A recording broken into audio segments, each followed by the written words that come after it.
Welcome to the Love Coach in My Pocket podcast. I'm Whitney Kobrin, a dating and relationship expert and love coach, but I wasn't always an expert. Far from it. After battling years of heartbreak, I finally cracked the code to love. And now I'm here to share that hard-earned wisdom with you. You're in for a treat, getting the guidance you never learned growing up. Whether you're here for practical dating tips, expert relationship advice, or deep talks on healing, this podcast is your go-to resource for lasting love. Get ready to feel uplifted, inspired, and empowered in your love life. Hello, friends. Welcome back. Happy holiday season. Merry Christmas. Happy Hanukkah. All the things. I am here with a special guest today. Weronika Rogowska is a psychologist, a model, an entrepreneur, a social media figure. She's an advocate for mental health and spiritual awareness. And I wanted to invite her, especially during this season, because she has such a beautiful heart and is dedicated to helping others grow spiritually, financially, in their lives. And I think that we have such a common mission to help people, where I'm helping people in their love life. She's also helping people heal to become their best self. So welcome, Weronika. Me. I'm really excited to talk to you and share my wisdom, my knowledge, and hopefully inspire other people and help them, because I find helping other people my purpose in life. And I think at this point of my life, I've learned a lot. I have a lot to share with others.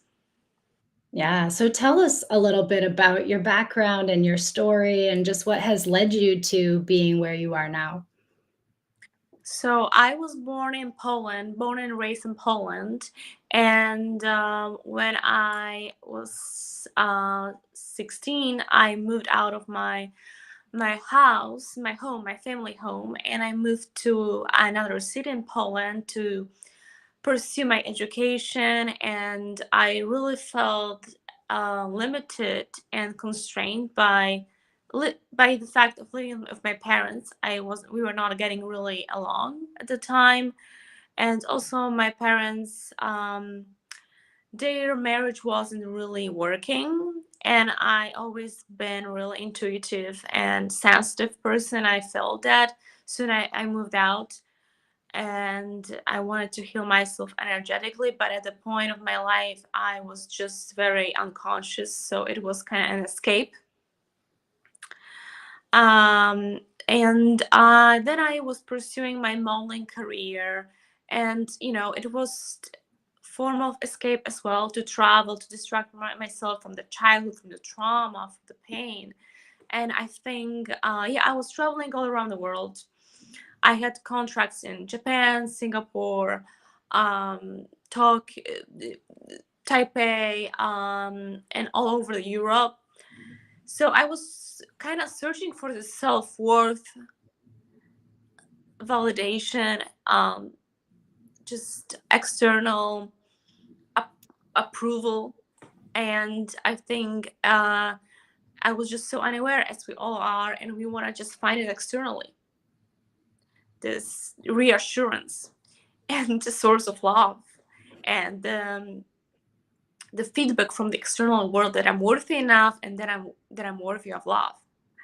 So I think that I've been always searching for that, had been, and until I realized that that's not a way to go, and until I decided to grow and heal, basically.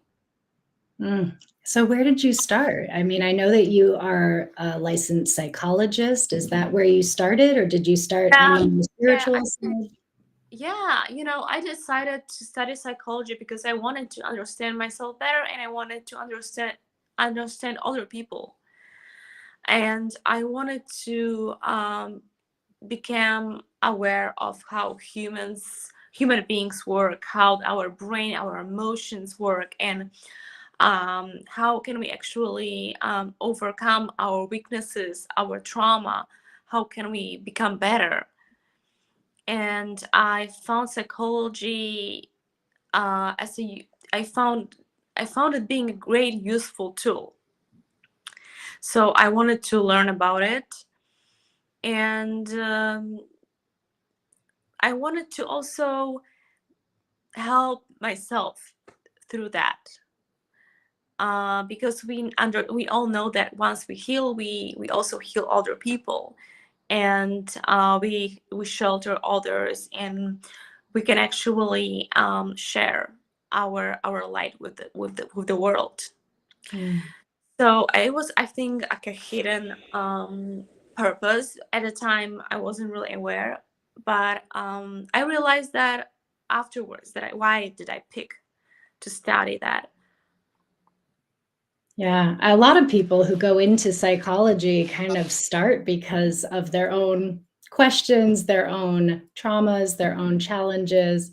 And yet I find a lot of people, they don't know what they don't know. So when we're going into healing and getting better, we often don't know what the root cause is or what's really going to help. We're just kind of throwing our hands up in the air Yeah, saying, help, something needs to change. I'm suffering. because I'm no one getting tells a us. No one tells us. People are victims of their generational traumas, and the trauma runs through them until they stop, until it ends with them, until you know what's subconscious become conscious, and until we bring awareness and consciousness to what has been really unconscious before. So we can control it, and we have the power to change that. Otherwise, this trauma and the pattern and the program, it's running through us. So it's really powerful to slow down a certain time in your life and give yourself the gift of healing, of getting deeper, of realizing, who am I, what's my purpose, what's my soul's purpose, why things are happening to me, certain people, circumstances, events. yeah. And you find clarity. And You find clarity.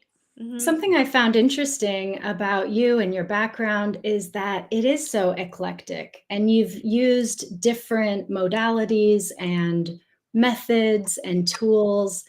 And I remember once hearing somebody speak, and they referred to fingers pointing to the moon.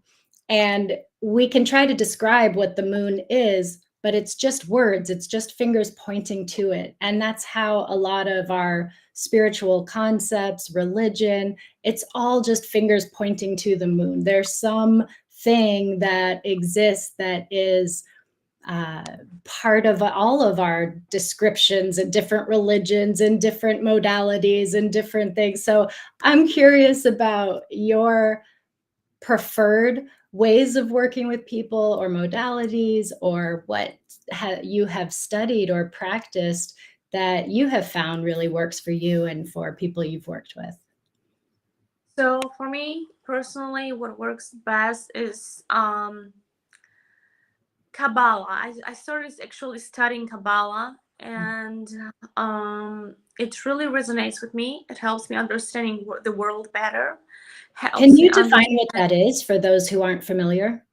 So Kabbalah is a study of the vessels. We basically, it's very universal. It brings all the religions together, and brings all the beliefs together, and helps us basically understand ourselves on a deeper level, to become like the creator, and whoever the creator is, but become like light, become more loving, compassionate, and embody the light of the creator, which is becoming a self-loving person, who is giving, who is unconditional, um, who is empowered, who believes in themselves, and actually expanding your vessel to receive the blessings that are meant for you. because we have to understand that universe wants to give us not even what we want, but a million times more. But we need to have the ability to receive those blessings, and we have to be ready for them. The reason why people don't receive what they want is because they are not ready, and they have not embodied what is meant for them. They are not on the level to receive, for example, romantic partner or career or success. So it's like it's this is the very powerful tool to basically um, develop yourself to the level that you are embodying all the traits that are necessary, and you are becoming your highest best self, so you can basically attract the life that you've been always dreaming of. Yeah, I think about people who just feel overwhelmed, right? Overwhelmed with dating, overwhelmed with their work. And it's so common and so easy. And it's often people don't realize, oh, I haven't prepared myself enough. I haven't. So I think if anyone's feeling overwhelmed in some area of their life, that it's a sign that you haven't fully prepared yourself to receive all the greatness that there is to offer, the relationship, the healthy dynamics, the whatever it is that we're searching for. And you have to let go of things that are blocking you from receiving what you want to receive, basically your limiting beliefs, the trauma, all the baggage, resentment, fear of abandonment, and all of those things. So something we talked about before was about prayer and the power of prayer. And do you want to talk a little bit about what prayer means to you and how some people pray versus how, you'd recommend? To me, what I've learned, especially recently, it's important to pray with a sense of surrendering to the God's will. And the best prayer is the prayer for strength. It's a prayer to God, to the Creator, whoever you believe in. But you pray for strength, and you basically talk to the universe, and you surrender to the universe's plan for you, which is the highest plan for you. It's way better than the one that you have planned for yourself. And you have to understand that we are part of something bigger than ourselves. So I think being and viewing yourself as a child of God, it's liberating and it's extremely powerful. Because And when you say surrender, what does that look like in practical terms? Can you give an example either from your life or from someone that you've seen of what it actually looks like to surrender? Because it's really easy to say, yeah, just surrender to God's will. But trust me, even for me, it's one of my big life assignments to learn to surrender. And I'm still on that journey. So it's letting go of your expectations. It's letting go of your of forcing, controlling the outcome, of pushing the outcome, but allowing things to actually happen to you. Life is actually way easier than we think it is. The biggest responsibility we have is to take care of ourselves, give ourselves love and compassion, and let the universe do the rest. So where do you draw the line between working hard and surrendering to God's will? It's a belief. The fact that you have to work hard to become successful or wealthy, whatever that is, or be fulfilled, whatever, and you have to work hard, that's also a belief. So maybe you don't have to work hard. Maybe you just have to surrender, basically, and listen to the guidance available to you. And things could come way easier to you once you also manifest, once you visualize, once you are more relaxed and grounded. Yeah, it's like there's this you can do less and attract more, because once you do the right thing, everything comes kind of smoothly. You don't have to force and push so hard and wear yourself off and be exhausted, because life is not. There's like a sweet spot. You can be overworking too much and trying to control too much and getting stressed out, or you could be stuck in freeze and not taking action and not doing things and kind of waiting for something to fall in your lap, right? Yeah, but this is all a belief, and universe does not want us to try harder. Universe wants us to do what we are meant to do, to share our gifts with this world, and when we are do what we are meant to, everything's aligned. Everything becomes a part of alignment. Everything becomes smooth and easy, and we don't have to actually work so hard. We just have to do the right thing and be a part of the plan, and just allow yourself to be guided versus you being stuck in your ego and your mind. That's like, oh my god, I have to do that because there is a presence of fear, right? And I think the big part of this is also getting rid of fear and just choosing on a daily basis to consciously choose love over fear and to choose peace, because in stillness you receive. Yeah. So I think, once we really do the work, we know who we are, we know what we are here for, the rest is very easy and we don't have to try harder. We actually, everything becomes smooth and natural. And I think it's also, once we're doing the thing we are meant to, when we are endowed to do here, it's it's like love. It's everything is in a state of flow. We don't have to force, push, control, uh, be constantly exhausted, but we rather love and enjoy the journey and who we are becoming, and how we are how we are challenging ourselves, how we are shaping our character through it. Well, this is what people want right now. This is exactly, I think, what people want, right? They want things to come easier. They want it to feel in flow. They want to overcome their fear. Can you share a success story of a client or someone you've worked with and kind of what their struggle was, what the symptoms were that they were feeling in their life that led them to reach out to you for help? Maybe how you worked with them and what that outcome was?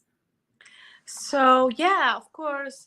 So many people were just so tied to one job position and were so defined by what they are doing, um, instead of discovering their inner purpose and um, their passion. So I think once people are like really trusting that their passion is gonna lead them to success and wealth, Do you uh, have an example that you can yeah, share with some specifics? yeah. So a person, actually client, started a media company because that's what she always wanted to do. But she was stuck at her job as a lawyer for the corporation.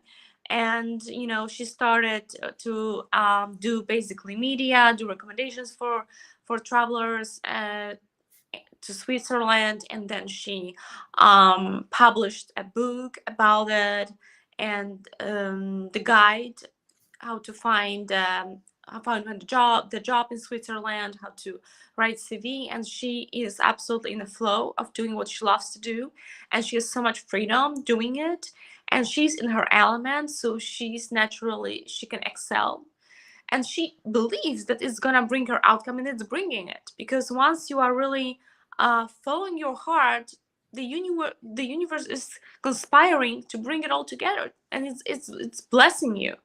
So you are attracting all the abundance because you are abundant. There is a flow of love. There is also faith within yourself that keeps you going, because you really decided to be committed to love instead of safety, security, and fear, basically. So you don't have to be stuck if you don't want to. You just have to trust yourself and believe that you are, you know that you are protected and cared for and guided here in this world. You are not alone here, never.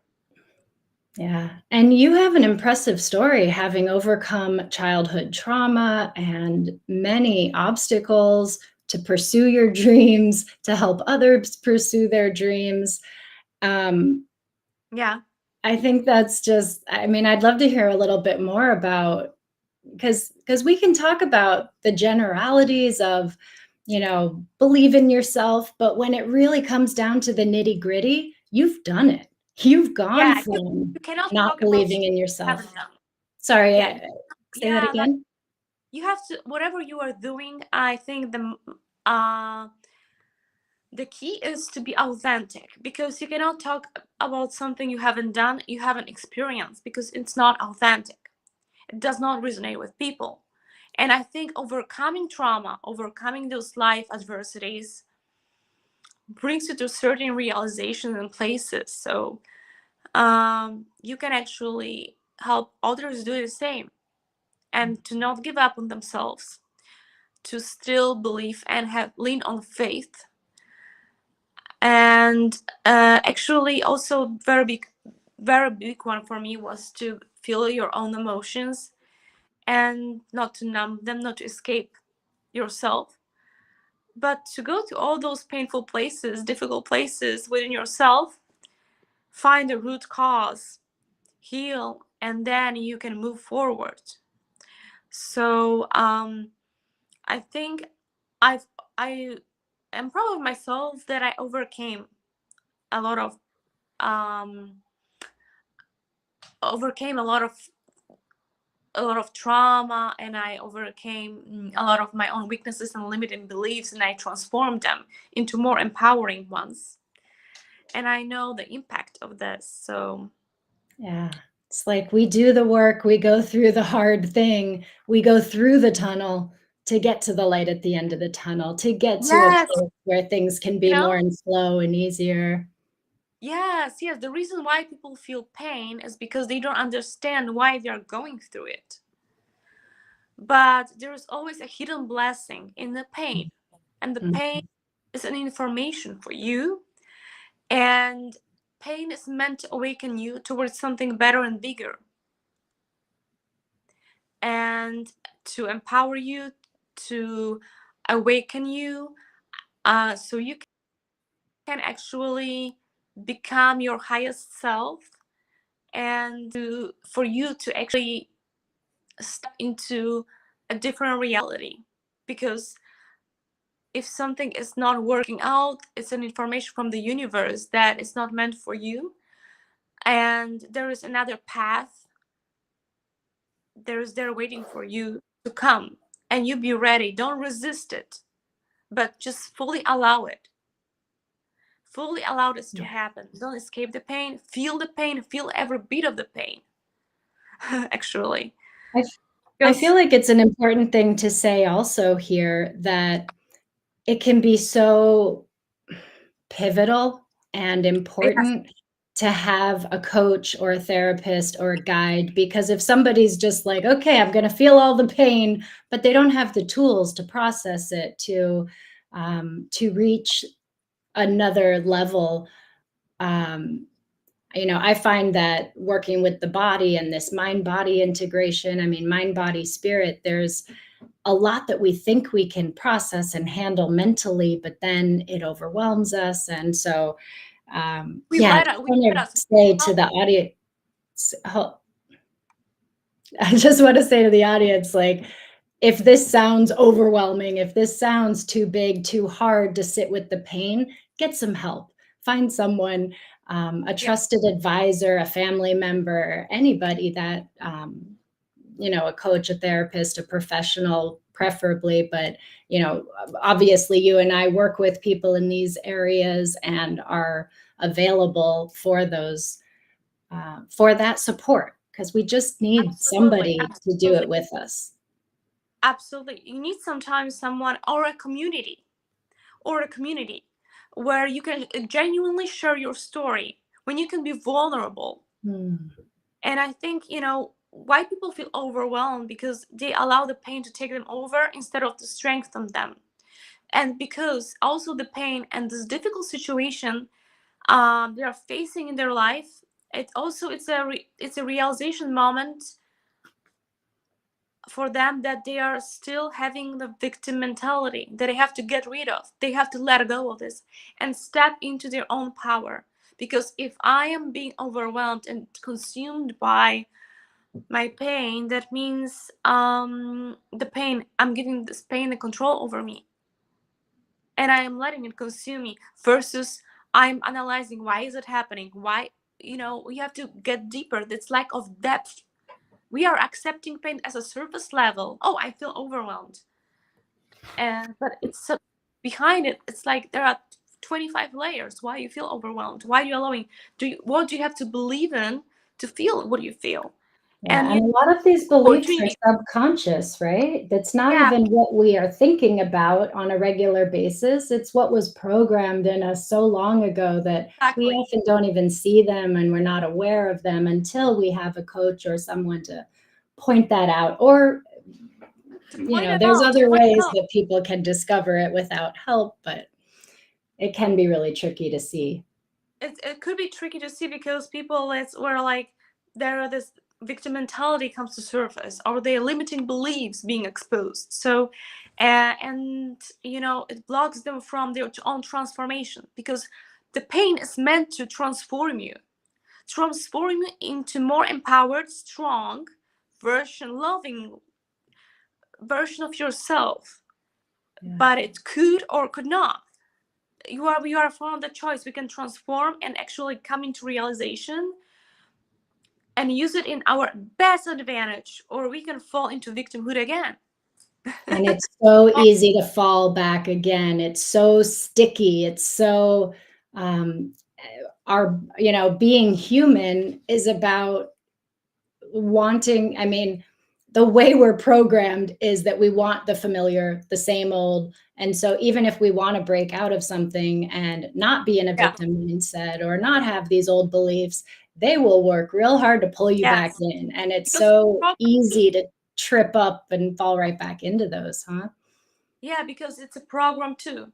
We are addicted to certain feelings, and even if they are very uncomfortable or difficult, um, it's the pain that lives within us, and we are giving this pain the control and allowing this pain to consume us and take us over. Yeah, Versus, and we are being conscious and we are seeing, we are feeling the pain, but we have control over it.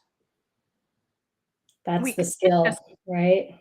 That's we the can, skill we and, need to develop. we can hear it, but we don't have to listen to it. And you mentioned something too about being able to tell our story in community, find the support in community. And I think that's one of the reasons, social media has a lot of its downsides, but some of the positives are having that community, that support, being able to reach people. And I know that you have developed a huge following on social media. So I'd love to give you an opportunity to talk about that and how that is a way that you serve people as well. Well, yes, because I've always felt that social media is a big it's a big platform like Instagram, let's say, or TikTok. Those are big platforms, and they can be used to kind of seek this external validation, right? A reassurance or whatever, right? It's like this instant gratification. Oh, I'm worthy, I'm good enough, saying, like, versus you have to like always give it to yourself at the first place. It's like that's like the importance of it. But I've always seen this an opportunity in a positive way. It's like, so there's like a dark side, this all external validation, etc., and there's this bright side of like sharing the story, empowering people, inspiring people, being genuine about what happened to you, and showing others that they can go through it, and they can overcome their challenges. And when you are being honest, when you're genuinely sharing your story, you are being authentic. That's really powerful, and that's supportive. And you can create a community, you can connect with people, you can network, you can build a team, you can create a business. You can use it in your advantage. You don't have to be a consumer. You can be a proactive creator. Yeah. And is there any advice that you can give based on your life experience about love and people who are either looking for love or need to make their love Me lives too. healthier? I ask all my clients to give their 2 cents on love and relationships. So, well, yes, it would be really to become your own soulmate and understand that you are the biggest project you're gonna ever work on, and to give yourself this priority, to dedicate yourself time, the attention, to heal yourself, and to become your highest best version, to feel the abundance, to feel the love within yourself without the soulmate being there, without the externals just falling into place. You have to have this abundant, empowered mindset first, and you have to love yourself and feel, not in a selfish, like narcissistic way. I'm talking about this big, like the deep way of really accepting yourself, loving yourself, truly feeling empowered in your life. And if you reach that state, you're gonna be attracting good circumstances, good people gonna come your way. So you're gonna attract your soulmate, of course, but you have to also believe that the universe always provides, and you don't have to chase, you don't have to try and chase. You have to understand that the right person is gonna come to you. The universe is gonna send you that person one way or another. So just be receptive to the guidance you're receiving, and like follow your intuition always. First, work on yourself, then always attract and follow your intuition. Don't chase, don't force, don't push. Just release all of the resistance. Yeah, and allow. Allow, I think allow. it's funny, a lot of people talk about finding their soulmate or wanting their soulmate, and they haven't really even gotten to know their own soul yet. And we're Yes, throwing this word exactly. around. So Yes. I love what you said. Be your own soulmate first. Get to know your soul. Get to know yourself, right? Because how can you attract your soulmate if you don't know your own soul yet? Or if you are not being your own soulmate, if you are not treating yourself with dignity and respect, when you are beating yourself up, when you are engaging in self-numbing or like self-medicating yourself, like this is not being your soulmate. If you are in this type of like in this unhealed version of yourself, you're gonna attract people who are emotionally abusive, unavailable, and you don't want that. You are a divine being, that you have to understand that you are God's best creation. You are divine, and the God wants to give you everything. That's why once you heal, and you will attract the right partner, the real soulmate, because it's a reward from the God that you became your own one. Yes. This is a Veronica, I'm beautiful so glad. expression. Yeah. I'm so glad we met. Thank you for coming and being a guest today. Before we close out, let people know where they can find you. So they can find me on Instagram. I'm inviting people to follow me, and I also post articles on my Instagram. I share my stories there. Search on Weronika Rogowska. You can find me at whitneykobrin.com or find me on YouTube, social media. And I hope that you have a wonderful rest of your day. And remember that healing yourself will help heal your life. Thanks for tuning in to another episode of Love Coach in My Pocket, where we talk about love, dating, relationships, healing, and all sorts of topics related to these. Don't forget also to download the Love Coach in My Pocket app from the App Store for tons of free resources to support you on your journey.